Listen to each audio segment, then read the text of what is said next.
বন্ধুগণ, আমি কবি মহিউদ্দিন চৌধুরী মাইকেল আবারও আপনাদের সামনে উপস্থিত হয়েছি একটি অনুকাব্য পাঠ নিয়ে। আমার আজকের অনুকাব্যটির নাম শূন্যতা।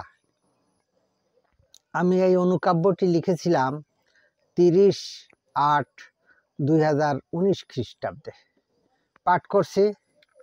শূন্যতা হয়তো একদিন ঠিকই হয়ে যায় পূরণ, কিন্তু যাকে ঘিরে সেই শূন্যতা তাকে ছাড়াই শূন্য স্থানটি পূরণ হয়, একটা ক্ষত থেকে যায়, একটা ক্ষত থেকে যায়।